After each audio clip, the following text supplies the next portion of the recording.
मीरपुर नाम के शहर में तेजस अपनी पत्नी नीरू के साथ रहता था। पति पत्नी दोनों ही नौकरी करते थे।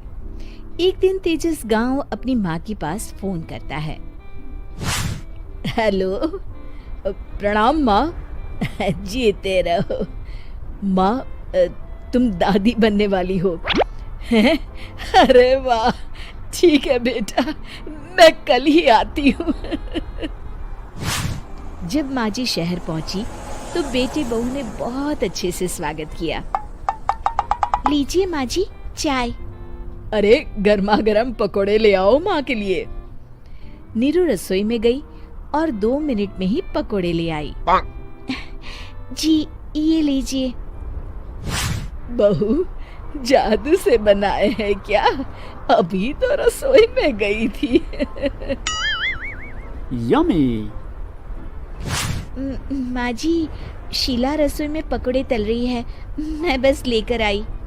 हे भगवान, मेरा धर्म भ्रष्ट कर दिया तूने। अब तो गंगा जल से शुद्धिकरण करना होगा। दूसरे दिन, माँ जी मैंने नाश्ता बना दिया है, ऑफिस जा रही हूँ। पर अभी तो घर का सारा काम पड़ा है।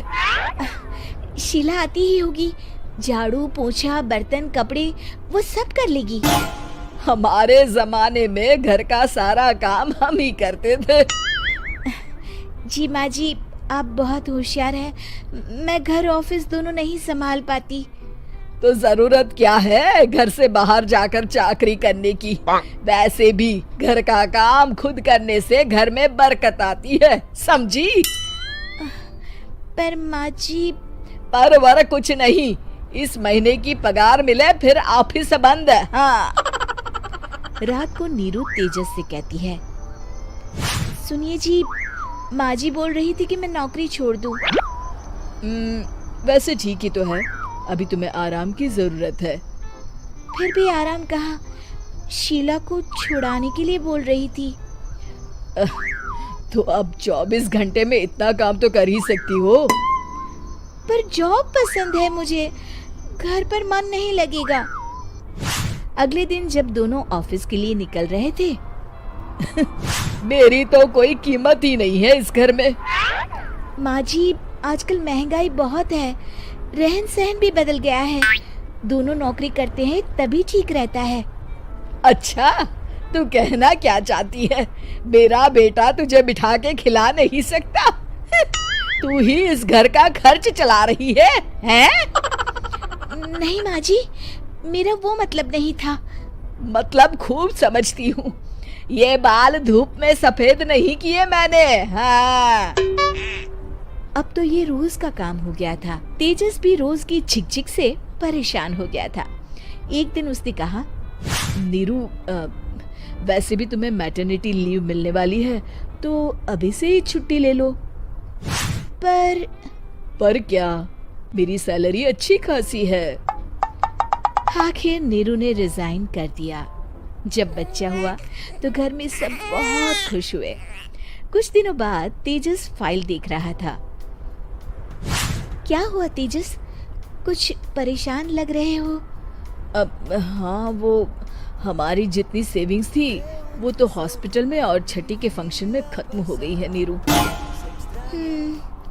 और अभी वैसे मंदी चल रही है तो मैं बोल रही थी कल मुन्ना को हेपेटाइटिस का टीका लगवाना है।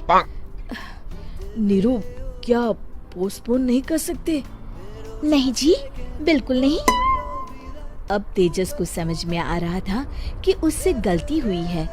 पैसों की कमी का असर घर के माहौल पर भी पड़ रहा था। अगले दिन, बेटा मेरा चश्मा और ये दवाइयाँ ले आना, पर्चा देते हुए माँ जी ने कहा। जी। तेजस, मुन्ना के लिए दूध का डिब्बा और डायपर भी ले आना, और ये किराने के सामान की लिस्ट है, इसे भी लाना है। तेजस गुस्से में लिस्ट मरोड़कर फेंकता है और चिल्लाता है, पैसे क्या पेड़ पर उगते हैं? ये ले आना, वो ले आना।